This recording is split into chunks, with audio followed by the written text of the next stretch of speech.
Hello and welcome to the Indian Constitution Part 2. The last chapter we had seen the Regulating Act of 1773 and its features. And in this chapter, in this lesson, we will see the Pitt India Act of 1784 as well as the Charter Act of 1833. And let's begin. Okay, now let's begin with Pitt India Act of 1784. As the title says, it was introduced in the year 1784 to rectify the defects of Regulating Act of 1784. The act was significant for two reasons. First, the company's territories in India were for the first time called the British possessions in India, and second, the British government was given the supreme control over company's affairs and administration in India. By the introduction of this act, it distinguished between the political and commercial functions of East India Company, Court of Directors to manage the commercial matters, and Board of Control for political affairs. This Court of Directors and the Board of Control constituted the joint governance in East India Company. The Board of Control to supervise the military, civil, and revenue functions. And for the first time, as said before, the East India Company's territories in India were called the British possessions in India. There are some more features added to it, such as for political matters, the Board of Control was created, and the commercial affairs, the Court of Directors was appointed. It was discussed earlier, and the Board of Control took care of the civil and military affairs. It comprised six people: Secretary of State, Chancellor of Exchequer, four Privy Councillors. In this dual system of control, the company was represented by the Court of Directors and the British government by Board of Control. This was the joint system. The act mandated that all civil and military officers disclose their property in India and Britain within 2 months of their joining. The Governor General's council strength was reduced to three members. One of the three would be the Commander in Chief of the British Crown's Army in India. The presidencies of Madras and Bombay became fully subordinate to the Bengal Presidency.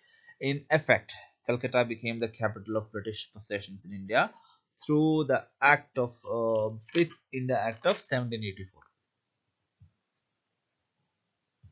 When we talk about the drawbacks of Pitt's India Act of 1784, as a joint governance, a joint government was introduced through this act. The Governor General had to serve two masters, that is, one East India Company and the British Crown.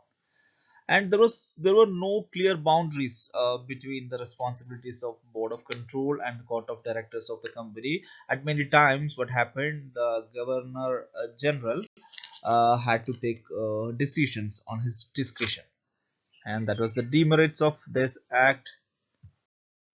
And from 1833 onwards, the British Parliament started introducing charter acts for the East India Company for revising its charters over the time.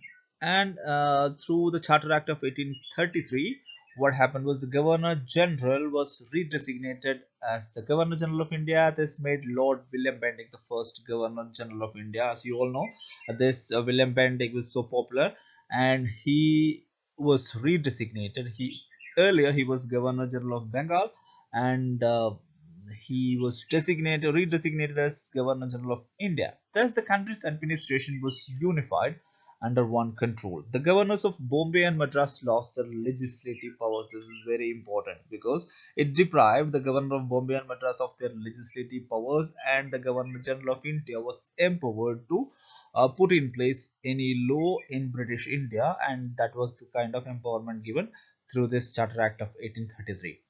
And the Governor General had legislative powers over in the British India that we discussed now. Commercial activities of the East India Company was brought to an end. That is very important.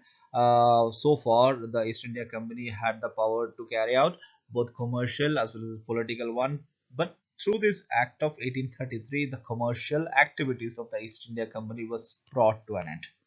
And this act was also provided for the open competition for civil services even for Indians, but because of the opposition from the Court of Directors, that was negated later.